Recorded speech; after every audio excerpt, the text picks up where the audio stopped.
Hello, Brobs. Since I fell asleep uncharacteristically early last night, I got up early and I'm resuming what I was doing last night, even though it's 9 a.m. I'm having a beer because, you know what?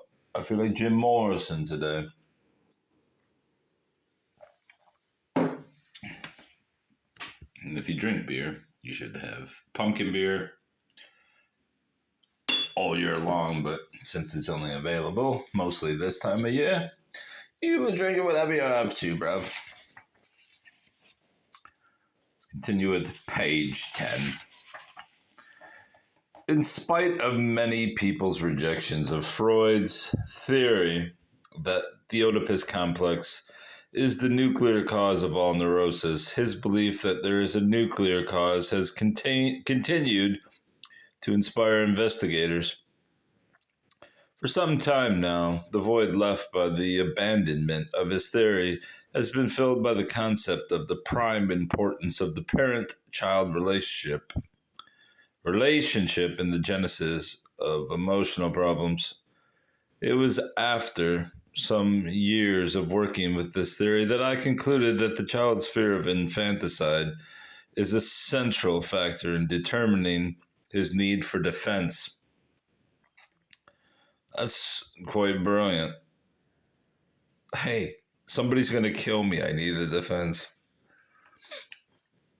Although cases of actual infanticide are comparatively rare in our times, increasingly publicized accounts of child murder, as well as growing information concerning instances of child abuse, indicate the potential for parental violence. I have found no lack of evidence of the existence of the wish for infanticide. A mother who brought her 12-year-old son for treatment had been helped over the acute phase of a postpartum psychosis and described her overpowering wish to kill him and herself during the first two. Well, that part you can semi-understand. At least she had enough care for the child that, hey, I'm going to kill both of us. I mean, Jesus Christ. During his first 2 years of life. I mean, see, that's even more mothering than this pseudo theory that, hey, I want to kill this kid. At least she just wants to take her baby with her, not us. I'm not going with you, you crazy psycho. But yeah, this lady's insane. Although she felt she had recovered, her communicators established an intensely destructive attitude toward him. Her communications established an intensely destructive attitude toward him. All right.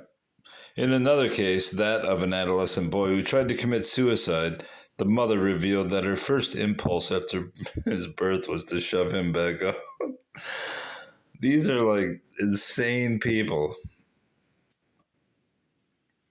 I've never once thought, hey, I want to just kill my child.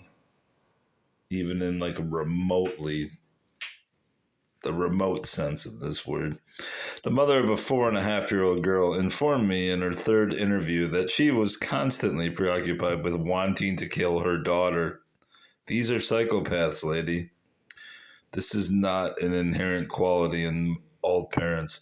She described an incident at swimming, after which she reported the little girl had stated, Mommy really loves me. She didn't try to drown me. It was an accident.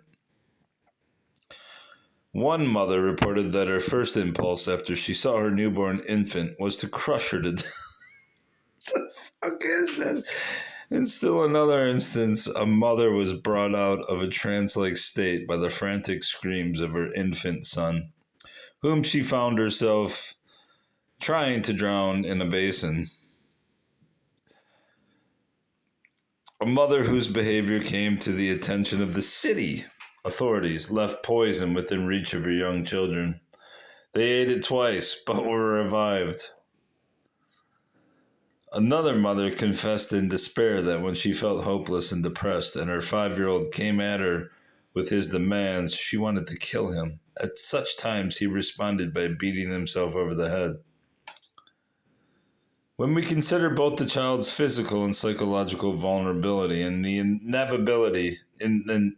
and the inevitably threatening character of his outer world, we may well marvel how he manages to survive, that despite his terror he does survive, except in rare instances, is a tribute to the psyche's resourcefulness as well as to the predominantly positive character of parental care. It is a rare parent whose wish for the child to die is not balanced or outweighed by the wish for him to live. Hey, Johnny, I love you, but sometimes I wish you were in a little casket, buddy.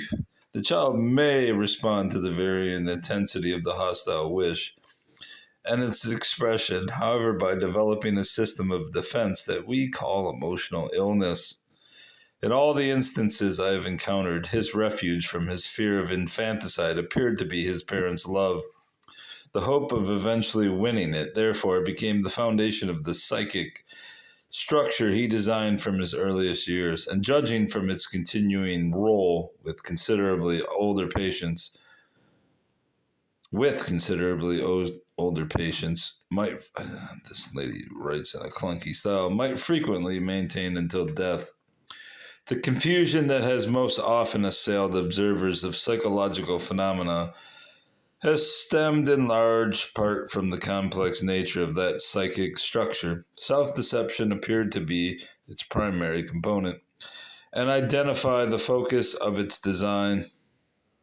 Self-deception appeared to be its primary component, and identity the focus of its design. All right, that makes more sense.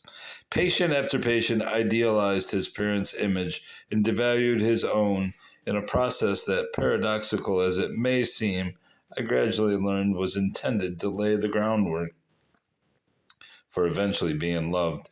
In most instances, the patient convinced himself that his parents wanted to and were capable of loving him, but that it was his worthlessness that made them hate and even want to destroy him. The investment in this distortion seemed universal and reflected in the range of its expression the degree of terror experienced by the child and of the hope that as soon as he became worthy, he would be loved. A serious casualty of this defensive system was the patient's identity. When the ancients admonished, "Know thyself," they could have no illusion about the formidable nature of that undertaking, with the need to establish a sense of worthlessness in order to meet the unconscious requirements for eventually being loved, and, as the child concluded in many instances, to camouflage identity in order to avoid being killed. It became an almost impossible task for anyone to arrive at an accurate self-concept. The fact that she throws around bandies about words like anyone. I mean, most of these people, like I've said previously, as an armchair psychologist, is that most of these people are in therapy for a reason because they've had some traumatic or behavioral issues. And most children don't just have behavioral issues for no reason. It would be difficult to measure the pain of the consequent loneliness or the feelings of confusion and bewilderment whenever any attempt at self-definition was made. In such an endeavor, the quality of intelligence appeared irrelevant. No matter how brilliant the individual or how profound his understanding or even his delineation of the most subtle relationships, when he trained his scrutiny upon himself, he became lost in a maze that apparently had no exit. In almost all my patients, the primary instrument for maintaining the self-deception and defense against the fear of infanticide was fantasy. Although at first I was struck by what appeared to be the antithetical character of child and adult fantasies, it soon became apparent that they served an identical function. Children's fantasies appeared to concentrate on the fear of being killed, but the displacement of terror onto monsters and imaginary creatures was obviously designed to preserve an idealized image of their parents, from whom it was therefore possible to receive the love so essential for survival. The tenacity of my adult patients' dedication to a fantasy that appeared to focus on winning their parents' love, on the other hand, repeatedly concealed an unconscious fear of being killed by them. Yeah, these are not good people. That's why the child's in your care. I mean, this book is proof that you should never have talked to a child professionally. The child frequently revealed his central fantasy as soon as he felt safe in the treatment situation. My acceptance was crucial to its further development, which might then proceed through several stages over a period that could last a year or more until the terror was resolved. In instances where fantasy dominated the lives of children or where they actually adopted a fantasied identity, it very often became apparent that the terror of being killed had reached unusual dimensions. Severely traumatized children frequently inhibited all fantasy. Most children are in a fantasy world, and traumatized children exponentially more for obvious reasons. My adult patients were rarely aware of the fantasies that very often controlled the directions of their lives. Without understanding either the origin or the function of their depreciated self-image, they usually pursued a style of life that resulted in self-defeat and failure or allowed only very limited success. Praise or appreciation was very often discounted and could precipitate such severe anxiety that great caution had to be used. Only after they had achieved sufficient ego strength could they confront the terror that had dictated from its hidden vantage point the self-destructive pattern of their lives. It then became apparent that the self-deception that had begun in early childhood was still operating, and that the investment in establishing their worthlessness was still designed to preserve an idealized parental image that would defend them against their fear of being killed. In isolated instances where adults came into treatment with their early childhood fantasy still intact and operative on a conscious level, their analysis revealed that the degree of terror that had given rise to them was undiminished. When I initially decided to write this book, I thought of it as, pardon, don't let that burp out.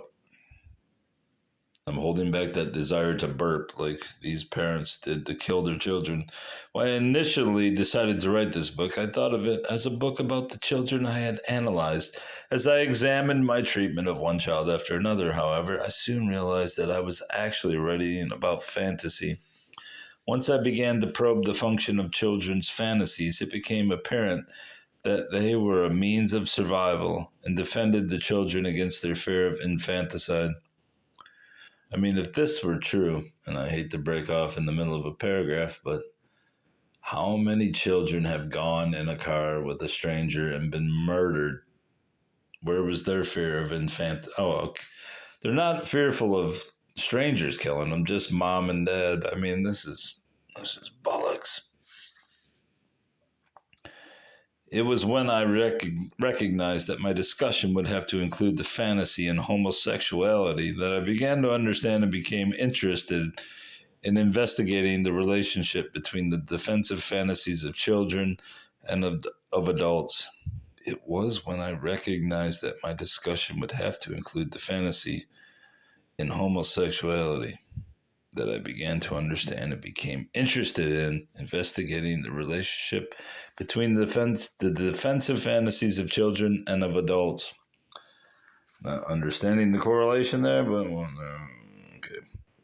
That what emerged is a single theme with variations has been as much of a surprise to me as it may be to the reader. The discovery that the fear of infanticide may be dominant in early childhood and may remain constant throughout life, although on a diminished and unconscious plane, started as a suspicion and took many years and exposure to many patients before it became what I now consider it a fact.